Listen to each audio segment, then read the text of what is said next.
And we move on to Winfried Pickl, and he's going to talk about long-term follow-up of SARS-CoV-2 immunity.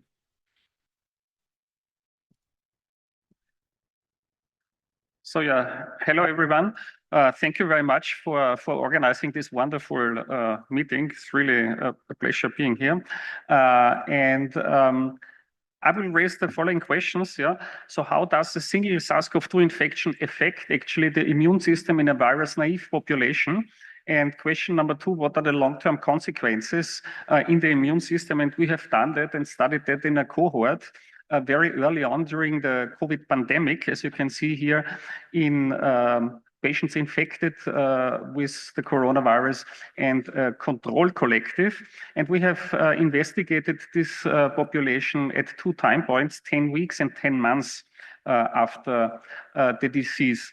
And we made sure that actually at blood sampling for COVID, that the patients were convalescent.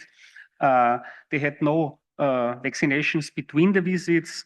They had to fill out a very detailed questionnaire on their symptoms, and the healthy controls were actually checked for being non-symptomatic, for having negative PCR test at venipuncture, and having a negative COVID serology. And this cohort was also balanced in terms of age, sex, and comorbidities. And then we analyzed the humoral and cellular response, as you can see here, with different methodologies. And the first thing we realized and we studied were actually antibody levels. And we have seen that already today, that there's actually a striking difference between early after disease and late after disease. As you can see here, antibody levels tend to fall dramatically. And of course, and this is true for the different antigens we have tested here for surface protein, but also for nucleocapsid. And we were very much afraid of that. Some patients in that cohort actually increased one or the other antibodies, and we suspected that these were actually silent reinfections, which we could not actually detect. Now, when we were looking into the decrease pattern of the antibodies, we actually found 3 groups by K-means clustering, groups in which both of the antibody classes against the nucleocapsid and surface protein were reduced very strongly. Another group where mostly the NC antibodies were reduced, and then a group where both of the antibody specificities were not so much reduced. And we were wondering where this comes from, this grouping. And we realized actually that elderly, the group 1 were 10 years, more than 10 years older than the ones who had a high decrease of the antibody levels. So this was very interesting to us, and this most probably relates to what we have heard already today, that maybe this age group has some kind of memory, which then kind of influences the maintenance of antibodies. And then, of course, spurred by these results, we were also wondering, can we also actually determine the quality of these antibodies, and how could that be done? So can we look into functional aspects of these antibodies? And it's actually very easy if you work with a monoclonal antibody to measure the affinity of that monoclonal antibody. You have to make Fab fragments, and you can measure the affinity of those Fab fragments. But we are dealing with serum, with a polyclonal situation, and the antibodies are bivalent. So what you can only do here is you can actually determine functional affinity or avidity. And we have chosen a very simple approach, actually, by using technologies which were invented long time ago, as you can see here. So this is really old knowledge, where you can actually destabilize antigen-antibody interactions with some kind of chaotropic substances, among them also urea. And we learned that actually with that addition of urea to ELISA plates, which you react with specific sera, you can actually differentiate between primary infection and a low avidity index of the IgG antibodies and sera with a high avidity index, which are coming from individuals which have been poly exposed or which have a memory antibody response. This was done more than 50 years ago with measles sera, as you can see. Now we ask ourselves whether this is universally true and whether this can be also done for and used for evaluation of the SARS-CoV-2 antibodies. And this is a typical patient, 70-year-old patient, as you can see here, and we determined the two different levels of low avidity antibodies. This is the serum titration. This is the antibody reactivity here. And in the presence of 6 molar urea, you see that there is only a little bit of antibody reactivity left. And it gets actually worse with the overall antibody levels over time, if we look at the serum 10 months. But the avidity, the antibodies with the higher avidity, they increase. And you can look at this like this. And in essence, your avidity index increases for this individual. So you can test it very easily by looking at the area under the curves of the low avidity, high avidity antibodies. This is another example of another patient. This is a young patient where you can see here, this is the reactivity at 10 weeks. And then at 10 months, there's not much left. And also the high avidity antibodies disappears. Still, if you calculate now for the avidity index, you would have had an increase by almost 100% here.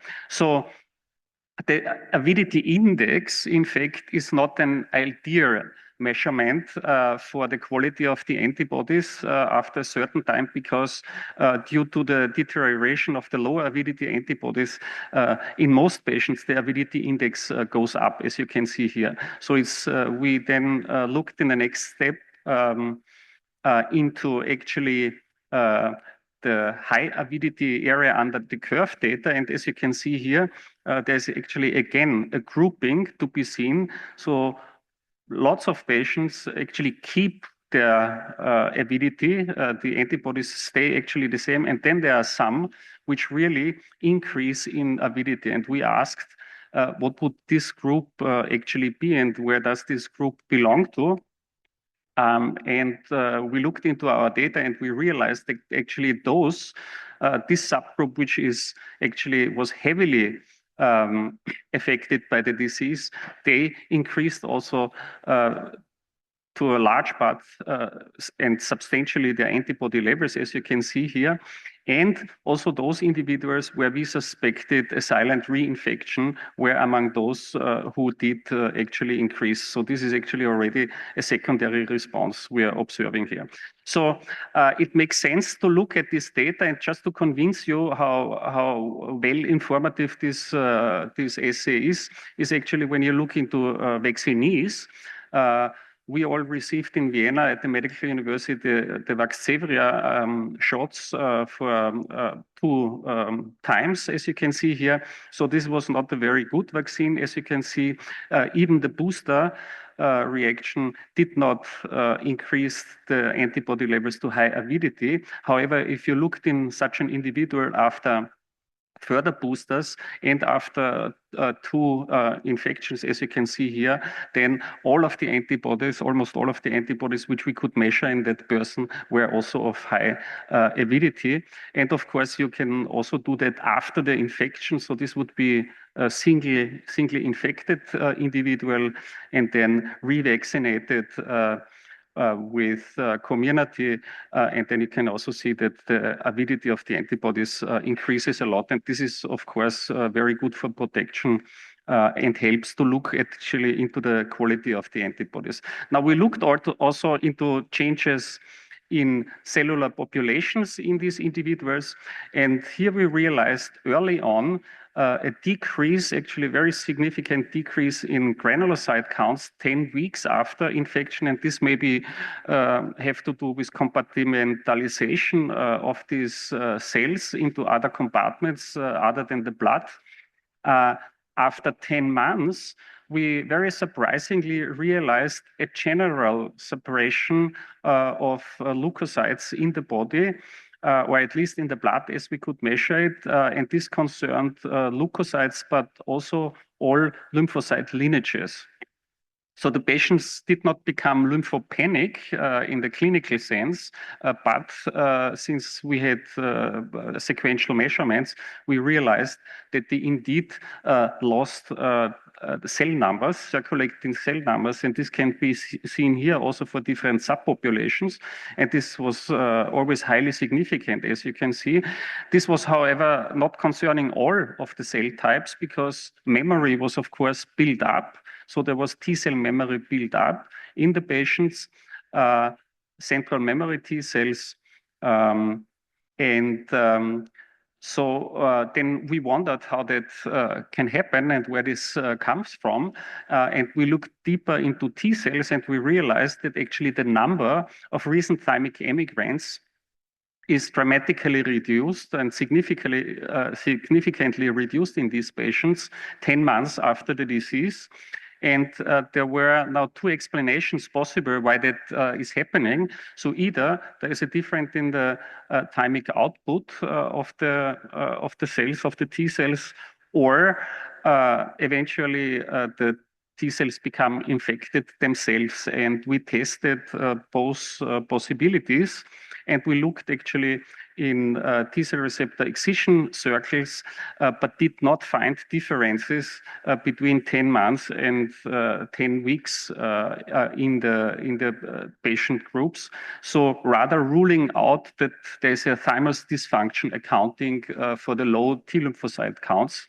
Now, another question we asked was, and there were data around whether T cells themselves get infected actually. And here we got very important antibody from Pablo Engel, actually. Thank you, Pablo.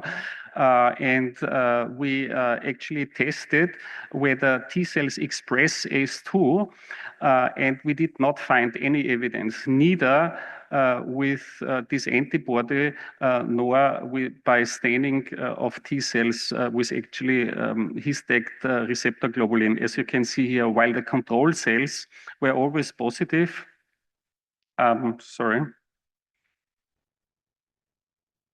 So the control cells were always highly positive, but we did not find on any T cell or T cell subset expression of the receptors with both staining techniques used actually.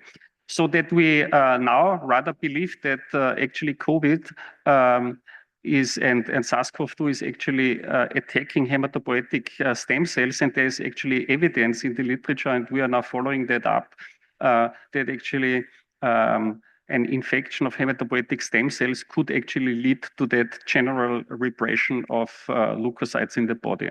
Now, finally, we looked into the sera of these patients and wondered whether, and this was already asked several times today, whether there is a change in the cytokine profile in the patients. And we checked a panel of cytokines, and we realized that, and this was expected actually, that in the initial phase, there were still inflammatory mediators upregulated, so 10 weeks after the disease, interleukin-1 beta, also interleukin-8. Interleukin-6 was up, but not significant in our case. And also interleukin-12, as you can see here. Now, it got very interesting in the long term when we looked at actually after 10 months. Then we realized that actually interleukin-4 went up highly significantly, and at the same time, interferon gamma decreased in the patients, which led actually to a complete change in the interferon gamma IL-4 ratio, as you can see here, between 10 weeks and 10 months. And this has implication for antibody production, of course, and we heard already how important interleukin-4 is actually for antibody production. We also wondered,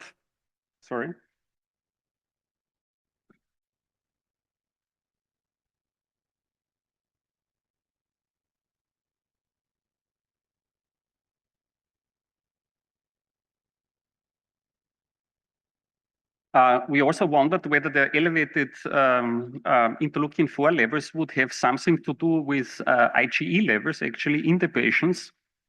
And we did not find any evidence for that. So IgE levels did not change in the patients despite the changed interleukin-4 serum levels. And then we looked and made the similar grouping as before, whether actually the different age groups, which we found before in terms of antibody decline, whether they have anything to do with this interleukin, with this shift in the interleukin ratios, interferon gamma IL-4 ratio.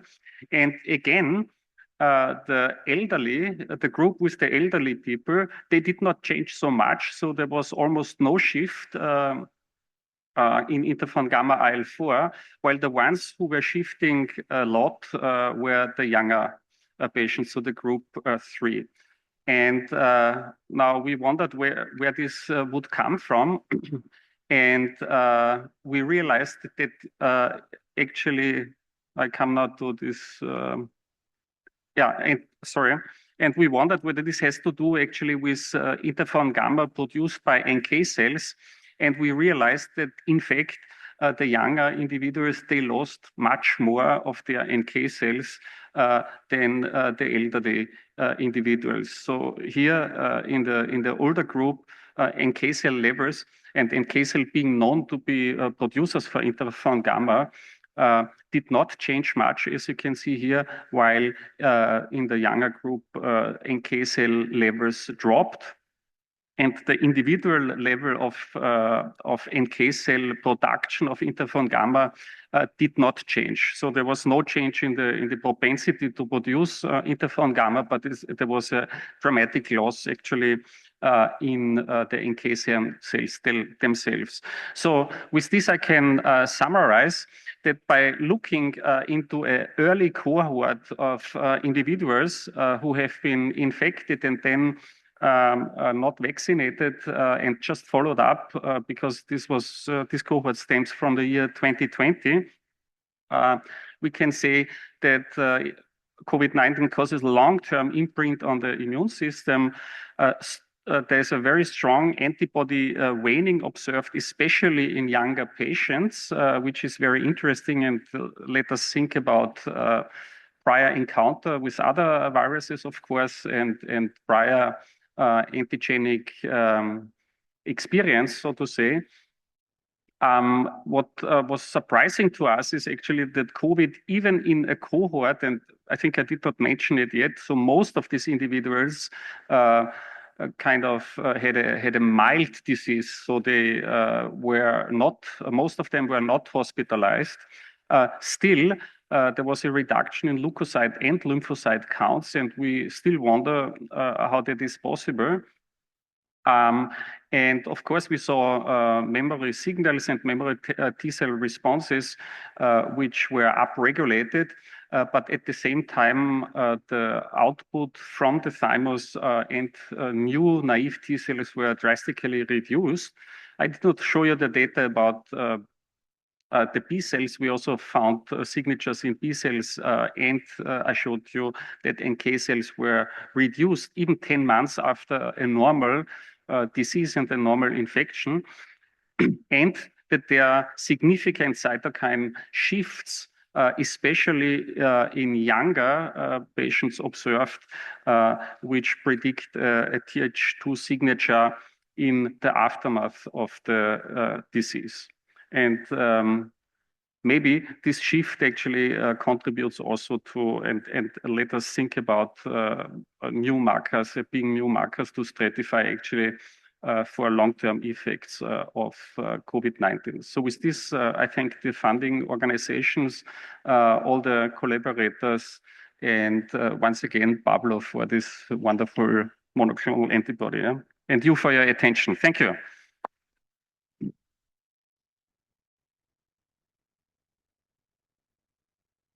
Thank you. Yes, other questions? Wondering whether you also followed the isotypes of the antibodies. Was there an isotype switch over time? It's a good question. We are doing that at the moment. So the reduction in NK cells and the other cells that you had, was that a relative reduction or was that also in absolute cell numbers? Yeah, that's a very good question. The data I showed you, they were all on absolute cell numbers. Okay. Yeah, so it was a real reduction. Winfried, did you check also for IL-17 production? Yes, we checked it and we did not find dramatic differences. Yep. Federica has a question.